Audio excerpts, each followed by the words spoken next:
Hello my dear students, good morning to all of you. बच्चों, आप सभी का हमारे जेडीएम लेक्चर्स में स्वागत है। मैं आशा करता हूं आप सब लोग अच्छी तरह से होंगे और अपनी पढ़ाई भी अच्छी तरह से कर रहे होंगे। तो आज हमें क्या पढ़ना है बच्चों? आज है क्लास 9th एनसीईआरटी मैथमेटिक्स का चैप्टर 6, जिसका नाम है रेखाएं और कोण। इस चैप्टर की यह थर्ड वीडियो है, जिसमें हम लोग प्रश्नावली 6.1 के प्रश्नों को हल करेंगे। इससे पहले इस चैप्टर की 2 वीडियो पब्लिश हो चुकी है। जो लोग अभी तक उन्हें नहीं देख पाए हैं, उन्हें देख लें, ताकि इस चैप्टर की बेसिक जानकारी उन्हें भी मिल जाए। और आज हम इस प्रश्नावली 6.1 के क्वेश्चन 1 से स्टार्ट करते हैं।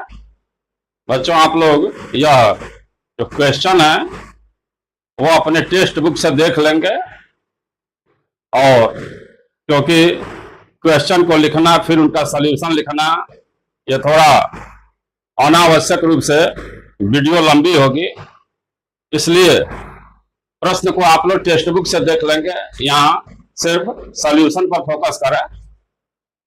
यह क्वेश्चन 1 है, जिसमें हम जो भी स्टेप फॉलो करेंगे इस एक्सरसाइज के प्रश्न को हल करने में, तो सबसे पहले हम जो भी हमारे क्वेश्चन का दिया हुआ पार्ट्स है उसको हम नोट करेंगे और वह हेडिंग लगा लेंगे, दिया है अथवा ज्ञात।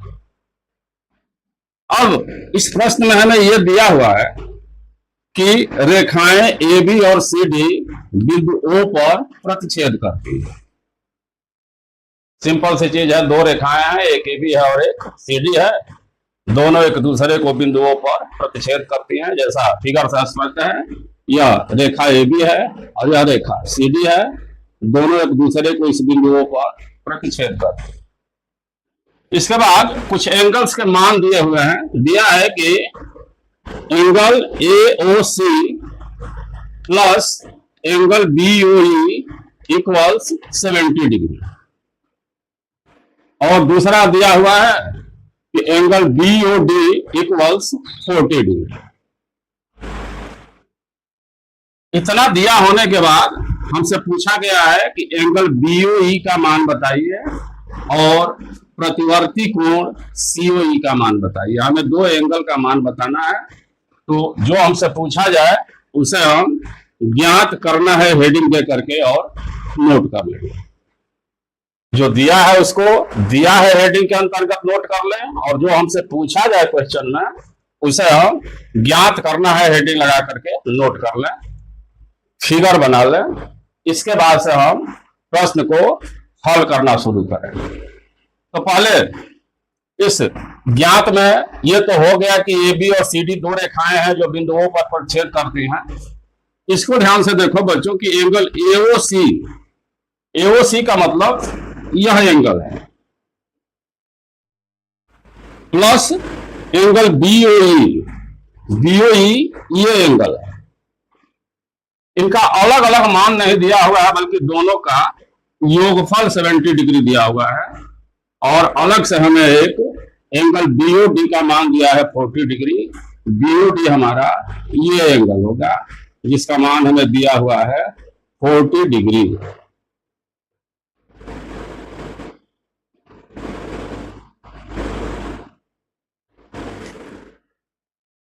अब अपने सॉल्यूशन को हम स्टार्ट करेंगे बच्चों।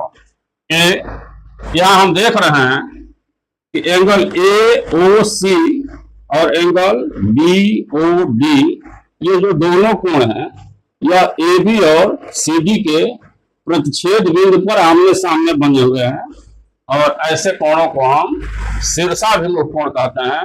और हम एक प्रमेय सिद्ध कर चुके हैं कि जब 2 रेखाएं एक दूसरे को प्रतिच्छेद करती हैं तो शीर्षाभिमुख कोण आपस में बराबर होते हैं। इस आधार पर अगर इस एंगल का मान 40 डिग्री दिया हुआ है तो निश्चित रूप से इस एंगल का, जिसको हम कह रहे हैं ए ओ सी, इसका मान भी 40 डिग्री मिलेगा। तो हमारा फर्स्ट स्टेप यही होगा, हम लिखेंगे कि चूंकि एंगल ए ओ सी और एंगल बीओडी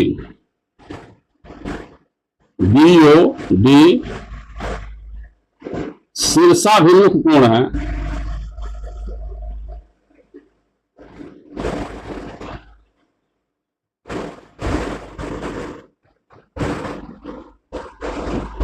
शीर्षाभिमुख कोण है। इसलिए यहां से हमको रिजल्ट मिल रहा है कि angle A O C, angle A O C equals 40 degree. ये चीज हमें मिल गया। अब यहां एक और भी संबंध दिया हुआ है ज्ञात में, जो ये दिया है कि angle AOC plus angle BOE equals 70 degree. तो इसे हम लिखें कि चूंकि angle AOC plus angle B O E equals 70 degree. अब इस संबंध में एओसी का मान हमें 40 डिग्री मिल चुका है, तो इसके जगह पर अगर हम 40 डिग्री पुट करते हैं तो हम पाएंगे कि देयरफॉर 40 डिग्री प्लस एंगल, इसको इसी तरह रहने दें क्योंकि इसका मान भी हमें निकालना है, इक्वल्स 70 डिग्री। देयरफॉर इस कोण का मान यहां देखो बच्चों ज्ञात में लिखा हुआ है, एंगल बीओई का मान हमें बताना है। यहां से हम पाएंगे कि angle B O E equals, यह 40 आकर के इधर से माइनस हो जाएगा। तो अभी कई लाइन में हम लिख दे रहे हैं, अगर यह 40 डिग्री 70 डिग्री से माइनस होता है तो यहां हमको मिलेगा 30 डिग्री। हमारे जो प्रश्न में पूछा गया है, जिसको हम लिखे हैं ज्ञात करना है, उसमें से ये मान हमको मिल गया। दूसरा चीज बच्चों, हमें प्रतिवर्ती कोण सीओई निकालना है। इसको ध्यान से देखना है। ये हमारा एंगल यहां से जो यहां तक एंगल बन रहा है, इसको हम कहेंगे सीओई, और इधर की तरफ भी जो यहां से लेकर के और यहां तक कोण बन रहा है, इसको भी हम कहेंगे एंगल सीओई। अब हमें पहचान करना है कि इसमें प्रतिवर्ती कोण ऊपर वाला है कि नीचे वाला है। अगर ऐसे ना समझ में आ रही हो बात, तो यहां हम एक रफ में फिगर बना रहे हैं। यहां मान लो बच्चों ऐसे, अगर ये जो ऊपर रेखा लिखी गई है, यहाँ पॉइंट ओ है, यहां पर सी है और यहां पर ई है, या इस कोण को भी हम सीओई कह सकते हैं और इस कोण को भी सीओई कह सकते हैं। अब अगर हमसे ये पूछा गया है कि प्रतिवर्ती कोण सीओई का मान बताइए, तो हमें यह आइडेंटिफाई करना पड़ेगा, पहचान करना पड़ेगा कि इन दोनों में प्रतिवर्ती कोण कौन है। तो प्रतिवर्ती कोण की हम परिभाषा कर चुके हैं इसी चैप्टर के फर्स्ट वीडियो में, कि प्रतिवर्ती कोण का मान बच्चों 180 अंश से अधिक और 360 अंश से कम होता है। तो ये जो दो कोण बन रहे हैं, इसमें हमें यही पहचान करना है कि कौन सा ऐसा कोण है जो 180 अंश से अधिक है और 360 अंश से कम है। तो इसके लिए हम जब ये और ये दोनों कोणों का योगफल हमको पता है यहाँ 70 डिग्री, तो यहां से लेकर के यह पूरा कोण 180 डिग्री बनेगा, क्योंकि ए ओ बी एक सरल रेखा है और सरल रेखा पर यहाँ बिंदुओं पर या एक तरफ 180 अंश का कोण बनेगा। अगर हम इस 180 अंश के कोण में से इस कोण के और इस कोण के प्लस को अगर घटा देते हैं तो ये वाला कोण हमें मिलेगा। तो हमारी पहली जरूरत यही है कि हम उस ऊपर वाले कोण COE का मान पता करें। यहां हम लिखेंगे कि कोण COE इक्वल्स 180 डिग्री माइनस ये दोनों कोणों का योगफल 70 डिग्री है। इस तरह से हम पाएंगे एंगल COE इक्वल्स 110 डिग्री। अब हमें ये पता चल गया कि यह जो ऊपर वाला कोण बना है यह 110 डिग्री है। इसको हम चूंकि 180 अंश से यह छोटा है, यह 90 अंश से बड़ा और 180 अंश से छोटा है, इसलिए इस कोण को हम अधिक कोण कह सकते हैं, प्रतिवर्ती कोण नहीं कह सकते। तो निश्चित रूप से अब यह जो नीचे वाला कोण है यही प्रतिवर्ती कोण COE कहलाएगा, जो हमें इस पूरे 360 अंश में से इस 110 अंश वाले कोण को माइनस करने से मिलेगा।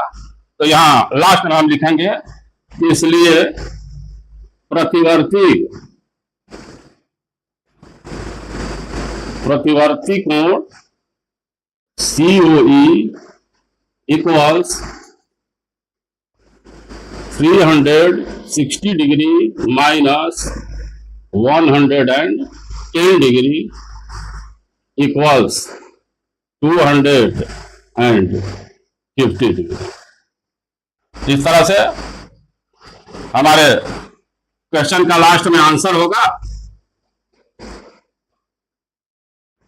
इन दोनों कोणों का मान हम यहां एक जगह लिख दें, एंगल BOE इक्वल्स 30 डिग्री और प्रतिवर्ती कोण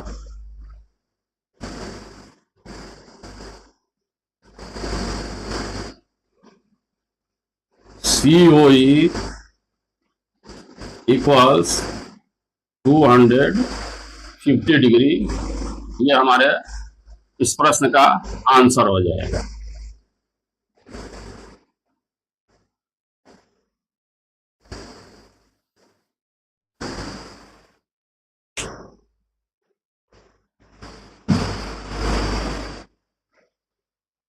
Take the screenshot.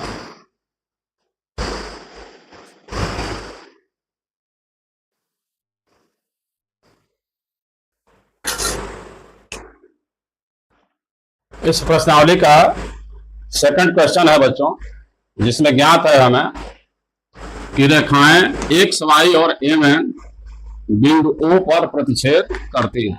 पिछले प्रश्न की तरह है, यहाँ यह एक रेखा XY है और एक रेखा MN है, दोनों इस बिंदु O पर प्रतिच्छेद करती है। इसके बाद हमें दिया हुआ है कि एंगल POY इक्वल्स 90 डिग्री।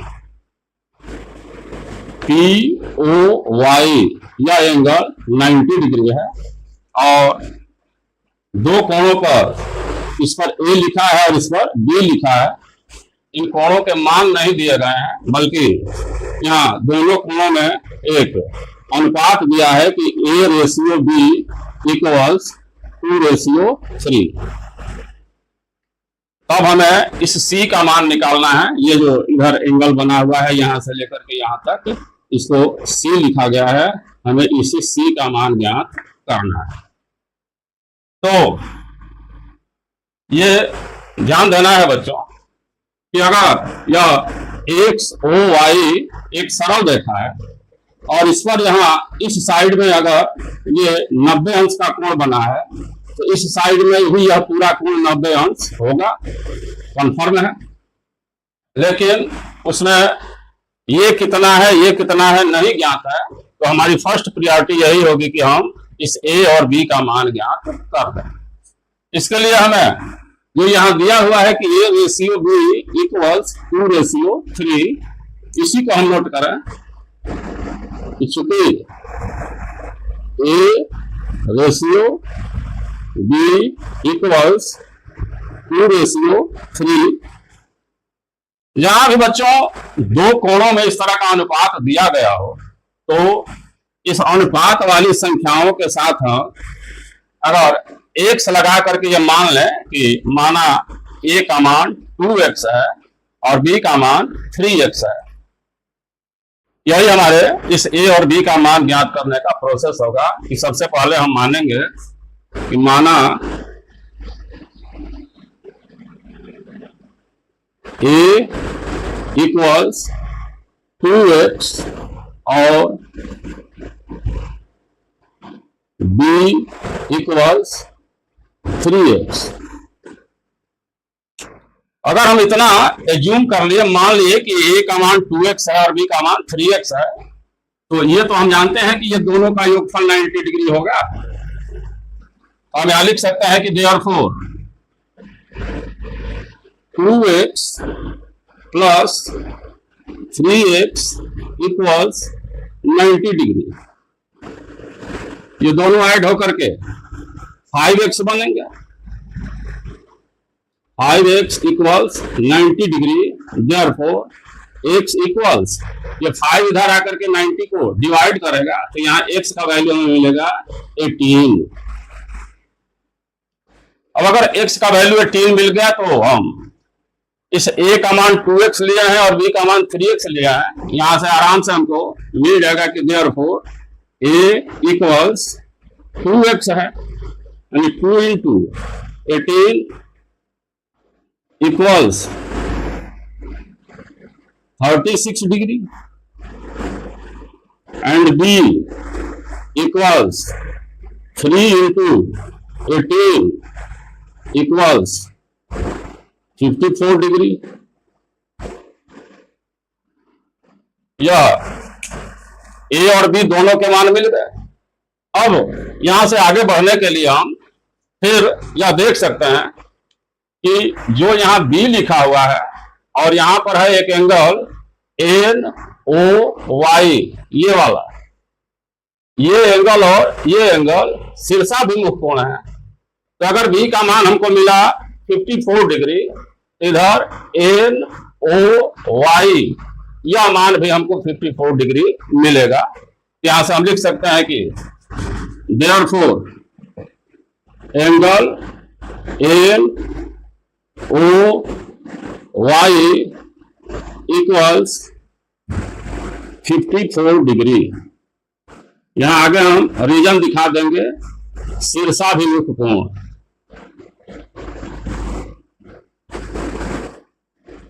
शीर्षाभिमुख कोण।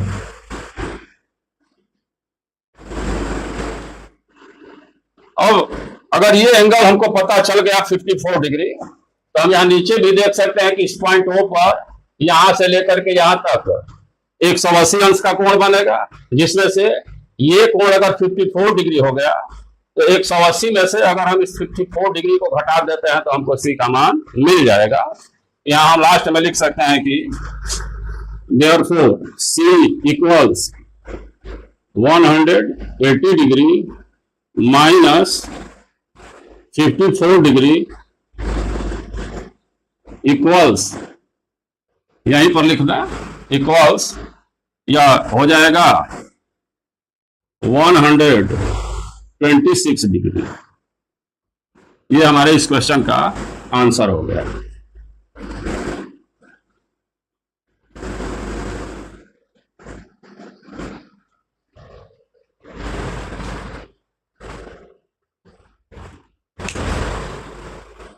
आप लोग इसका स्क्रीनशॉट ले लें।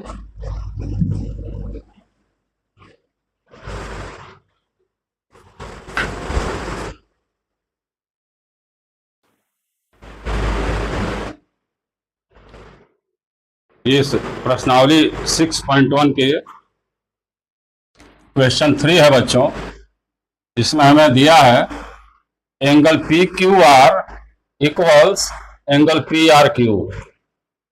जैसा कि यहाँ इसका फिगर बना हुआ है, ये जो PQR एक त्रिभुज दिखाई दे रहा है, इसी के इस कोण का नाम होगा एंगल पी क्यू आर, और ये एंगल है एंगल पी आर क्यू। ये दोनों इस क्वेश्चन 3 में बराबर दिए हुए हैं। तब हमें यह प्रूव करना है कि यहाँ जो बाहर कोण बना है angle P Q S, angle P Q S equals ये इधर जो बाहर कोण दिख रहा है एंगल पी आर टी, इन दोनों एंगल्स को हमें इक्वल प्रूव करके दिखाना है। तो इसके प्रूफ में हम कुछ ऐसे बातें हैं जिनको हम कहते हैं रैखिक युग्म अभिगृहीत, जिसके बारे में हम इसी चैप्टर के सेकंड वीडियो में काफी डिस्कस किए हैं, जिसमें एक नाम आता है आसन्न कोण का, एडजेसेंट एंगल। आसन्न कोण ऐसे दो कोण होते हैं बच्चों जिनका एक शीर्ष उभयनिष्ठ होता है। इसको फिर से मैं उन बच्चों के लिए खास तौर से रिवाइज कर रहा हूं जो लोग इस चैप्टर का सेकंड वीडियो नहीं देखे हो, वो ध्यान से सुने कि ऐसे दो कोण होते हैं जिनका शीर्ष उभयनिष्ठ हो, यानी दोनों कोणों का शीर्ष एक ही हो। तो जैसे यहां ध्यान दो बच्चों, एक एंगल है एंगल पी क्यू आर और एक है एंगल पी क्यू एस। यहां दोनों का शीर्ष क्यू है।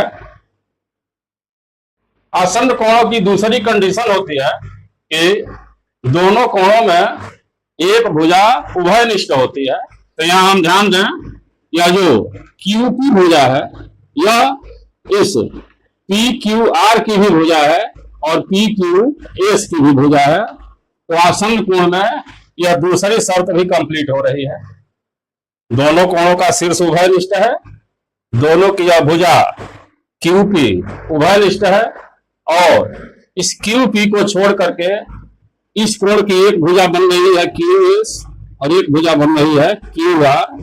ये दोनों अउभयनिष्ठ भुजाएं इस उभयनिष्ठ भुजा के दोनों तरफ हैं, यानी एक कोण की यह भुजा इस उभयनिष्ठ भुजा के एक तरफ है, तो दूसरे कोण की यह भुजा इस उभयनिष्ठ भुजा के दूसरी ओर है।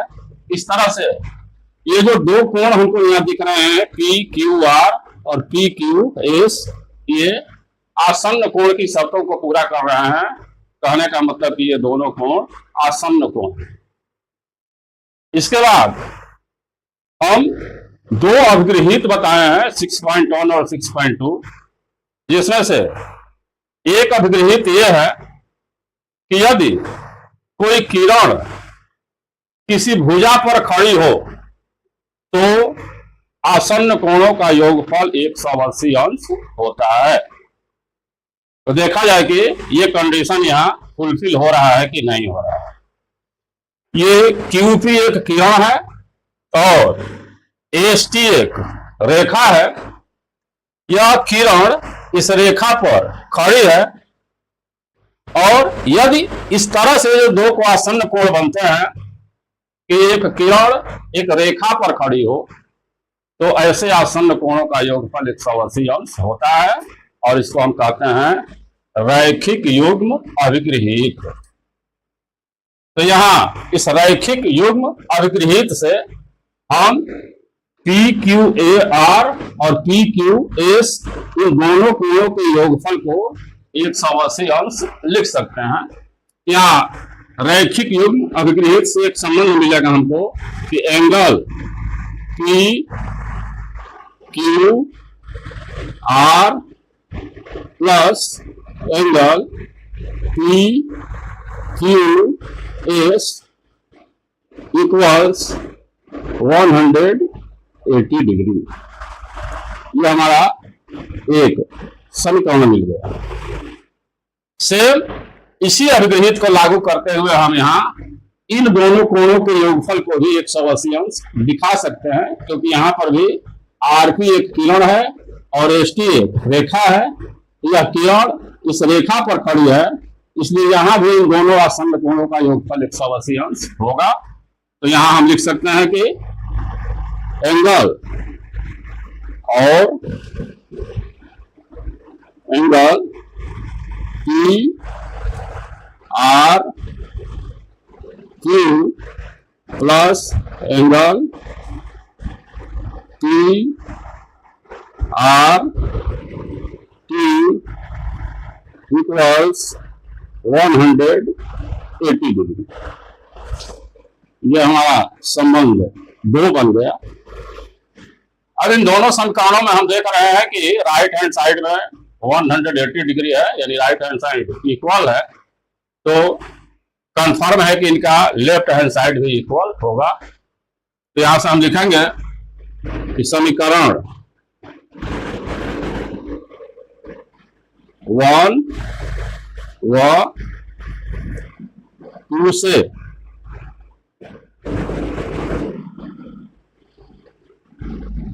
क्योंकि लेफ्ट हैंड साइड को इक्वल करके लिख ले, angle P Q R plus angle P Q S equals angle P R Q plus angle P R T. यहाँ लेफ्ट हैंड साइड और इसका यह लेफ्ट हैंड साइड दोनों इक्वल हो गए, लेकिन हमारे गिवन पॉइंट में यहाँ एंगल पी क्यू आर और एंगल पी आर क्यू को इक्वल दिया गया है। यह पी क्यू आर है और यहाँ पी आर क्यू है, दोनों इक्वल है। तो यदि किसी समीकरण में सेम टर्म्स सेम साइन के साथ दोनों पक्षों में स्थित हो तो उन्हें हम कैंसिलेशन लॉ से कैंसिल कर देते हैं। इस तरह से हम अगर पी क्यू आर को और पी आर क्यू को कैंसिल कर दिए तो इधर बचा therefore angle P Q S equals angle, यहां से मिला पी आर टी। यही हमको प्रूव करना था, तो प्रूव हो गया। यहां पर हम रीजन मेंशन कर देंगे क्योंकि यहां हमको दिया हुआ है कि angle P Q R equals angle P R Q. इस तरह से यहां आकर के हमारा यह क्वेश्चन प्रूव हो गया। Prove take the screenshot.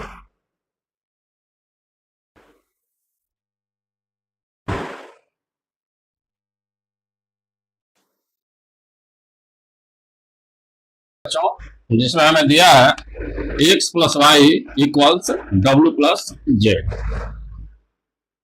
यहां फिगर इस तरह से बना हुआ है, इसमें x y z और w ये 4 कोण हैं।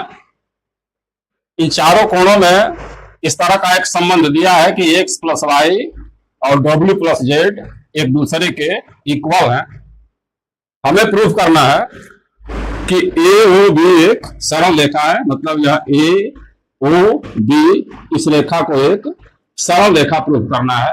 तो जहां कहीं भी बच्चों 3 लेटर लिख करके और ये कहा जाए कि एक सरल रेखा है, या जैसे यहाँ ए ओ बी एक सरल रेखा है, या पी क्यू आर एक सरल रेखा है, या आर एस टी एक सरल रेखा है, या एक्स वाई जेड एक सरल रेखा है, ऐसे 3 लेटर में लिख करके और किसी रेखा को सरल रेखा प्रूफ करना हो तो याद रखो बच्चों, इसमें करना यही होता है कि यह जो बीच वाला लेटर लिखा हुआ है इस पॉइंट पर हमें 180 अंश का एंगल बना हुआ प्रूफ कर देना होता है। अगर ए बी एक सरल रेखा प्रूफ करना है तो हमें इस बिंदु O पर 180 अंश का कोण बना हुआ दिखा देना पड़ेगा। अगर हम ऐसा कर देते हैं तो प्रूव हो जाएगा कि ए बी एक सरल रेखा है। तो यहां देखो, यहां जो बिंदु O पर ये एक्स वाई जेड और W ये जो 4 कोण बने हुए हैं, ये चारों कोण मिल करके बच्चों 360 अंश कंप्लीट करेंगे। तो हमारा फर्स्ट स्टेप यही होगा कि हम यहां लिखेंगे कि x प्लस वाई प्लस डब्ल्यू प्लस जेड इक्वल्स 360 डिग्री।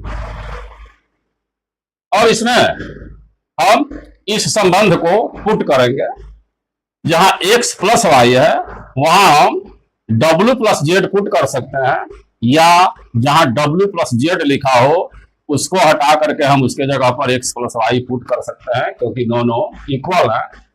तो अगर हम ऐसा करते हैं तो लिख सकते हैं कि देयरफॉर x प्लस वाई, ये तो हम लिख लिए, इस w प्लस जेड को हटा कर इसके जगह पर x प्लस वाई लिख लें, तो plus x plus y equals 360 degree, या x 2x हो गया और वाई वाई ऐड होकर के 2y हो गया, इधर 360 डिग्री हो गया।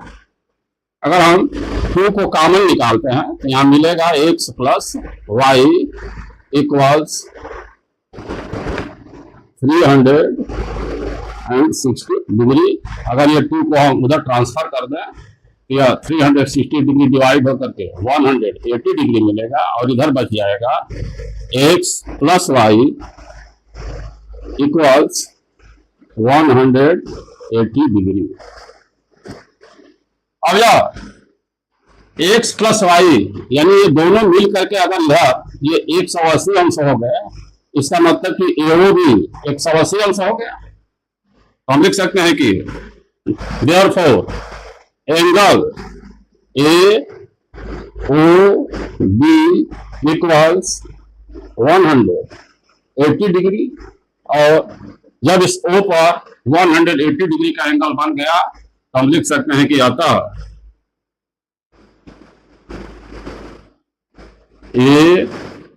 AOB एक सरल रेखा है।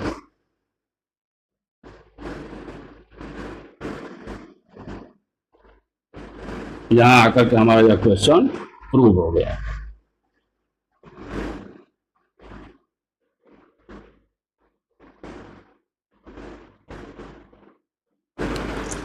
Take the screenshot.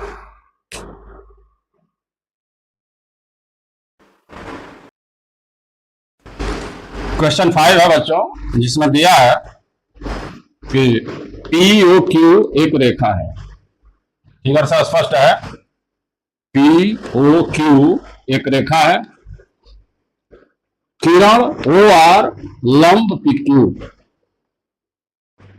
ये जो किरण OR है यह इस PQ पर लंब है। लंब का मतलब कि यहां पर 90 डिग्री का एंगल है, और OP और OR के बीच ये OP है, ये OP है, OP और OR के बीच एक अन्य किरण OS है। इतना हमारा गिवन पॉइंट है, ये प्रश्न में हमें दिया हुआ है। हमें प्रूफ करना है कि एंगल ROS ये एंगल है, ROS equals 1/2 angle QOS minus angle POS। इतना हमको प्रूव करके दिखाना है बच्चों। इसमें एक ट्रिक काम कर सकता है कि अगर हम इस 2 को इधर पक्षांतर करते हैं तो यह 2 एंगल ROS बनेगा, और इधर राइट हैंड साइड में ये बच जाएगा। तो चूंकि यहां लेफ्ट में 2 एंगल ROS हमें लाना है, तो हमें 2 बार ROS का मान निकालना पड़ेगा। ये जो बीच का एंगल है ROS, इस एंगल का हमको 2 बार मान निकालना पड़ेगा, ताकि हमें 2 संबंध मिले, ROS के वैल्यू मिले, और उसके बाद हम अगर दोनों संबंधों को जोड़ देते हैं तो हमें 2 एंगल ROS मिल जाएगा। तो देखा जाए कैसे कैसे हम संबंध बना सकते हैं। हम देखें कि एंगल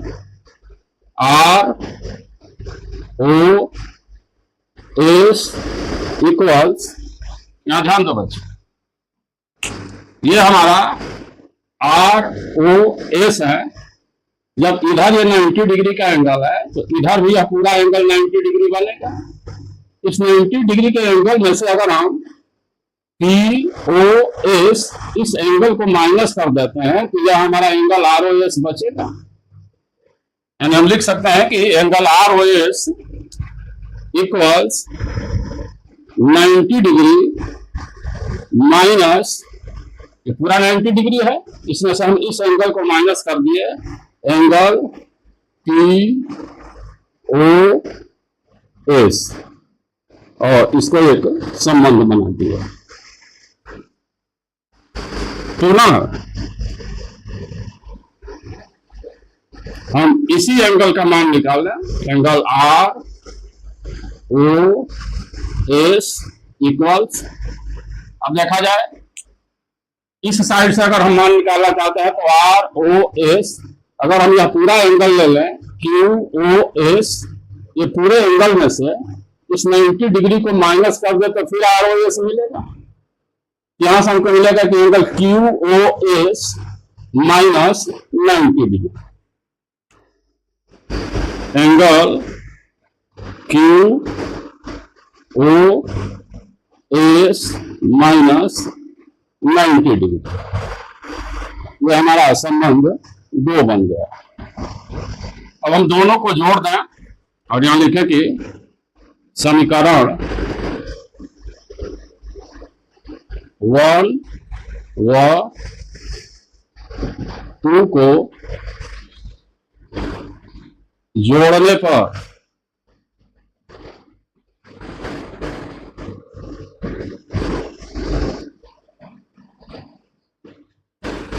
एंगल ROS अगर हम जोड़ते हैं तो यहां हम पाएंगे 2 angle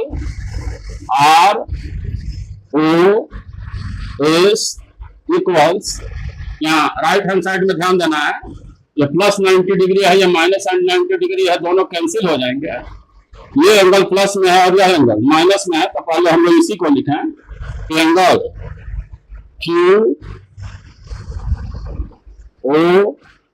QOS minus angle QS,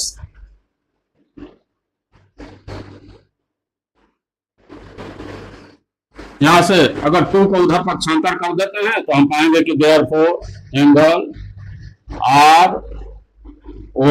ROS equals, या 2 इधर आएगा तो 1/2, और ये चीज यहां ब्रैकेट में लिख दिया जाए, angle QOS minus angle POS। यही हमको यहाँ प्रूव करके दिखाना था, तो हमारा क्वेश्चन यहाँ पर प्रूव हो गया।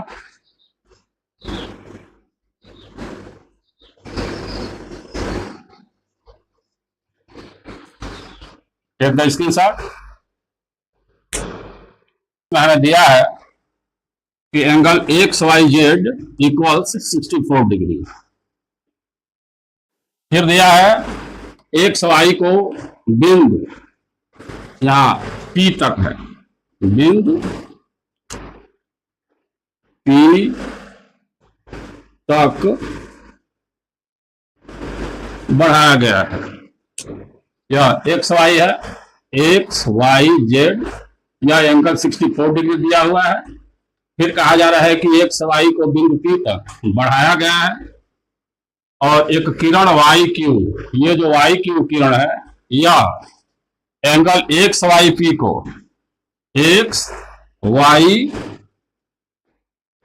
XYP नहीं बल्कि यहां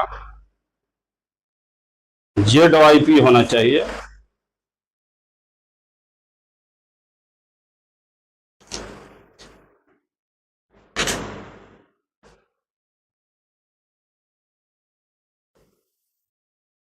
यह ZYP है।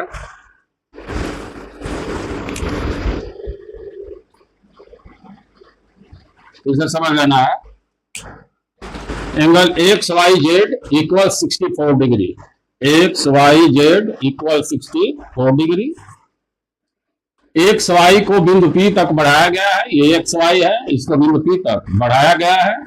और एक किरण वाई क्यू, ये जो वाई क्यू है यह कोण जेड वाई पी को, जेड वाई पी, यहां जो ये कोण बन रहा है इस कोण को यह वाई क्यू किरण समद्विभाजित करती है। तो हमें कोण X Y Q, X Y Q यानी इस यहां तक इस कोण का मान बताना है। और प्रतिवर्ती कोण Q Y P, Q Y P प्रतिवर्ती कोण बताना है। जो ये तो न्यून कोण हो जाएगा, इधर वाला ये पूरा कोण हमें बताना है। तो सबसे पहले हम लोग यहां ये ध्यान दें कि अगर एक्स वाई पहले से एक रेखा है और एक्स वाई को बिंदु P तक बढ़ाया गया है, इसका मतलब कि इस वाई पर 180 अंश का कोण बनेगा। तो हम यहां लिखेंगे कि चूंकि एक्स वाई पी एक सरल रेखा है,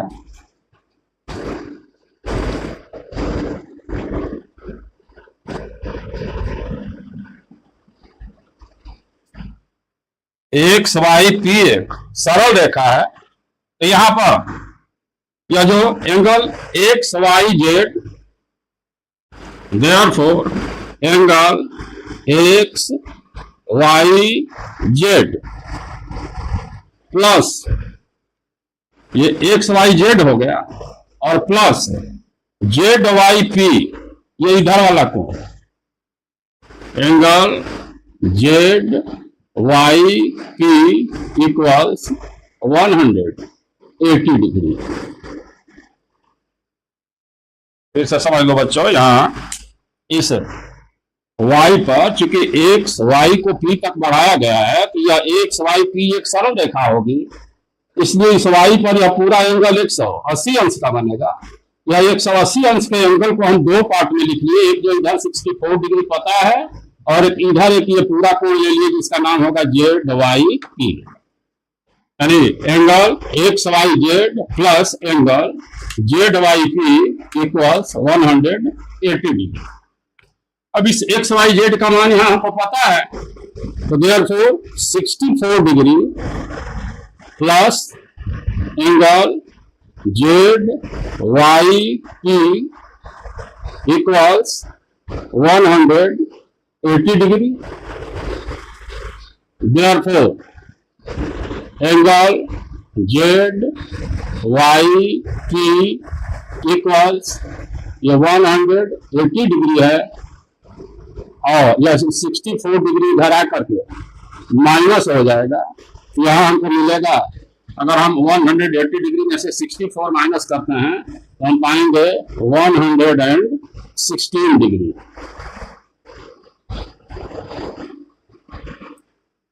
यानी यह पूरा कोण हमको 116 डिग्री मिल गया। अब यहां कहा गया है कि ये जो किरण वाई क्यू है यह जेड वाई पी को समद्विभाजित करती है। इसका मतलब कि यह जो 116 डिग्री का एंगल बना है यह उसका आधा ये हो जाएगा, आधा ये हो जाएगा। तो हम यहां लिखेंगे कि चूंकि किरण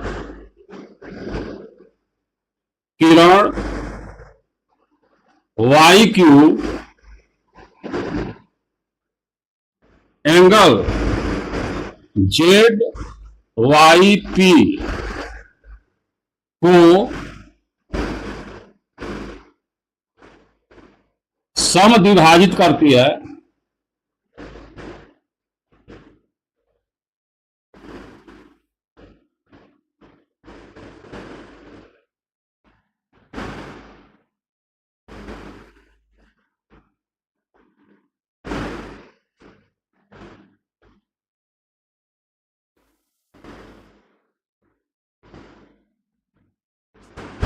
इसलिए ये दोनों बराबर होंगे, यानी Z Y angle Z Y Q equals angle Q Y P Q Y P equals या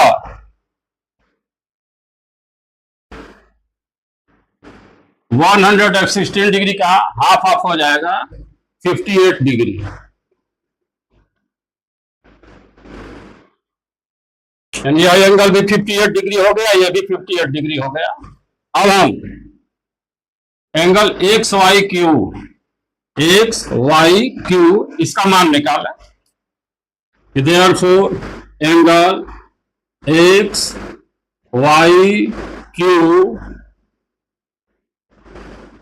equals 64 degree plus X Y Q में यह 64 डिग्री है और यह 58 डिग्री है, प्लस 58 डिग्री इक्वल्स, ये दोनों अगर हम जोड़ देते हैं तो ये हो जाएगा 2, यानी 122 डिग्री।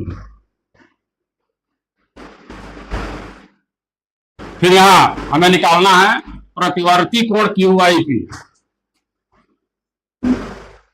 प्रतिवर्ती कोण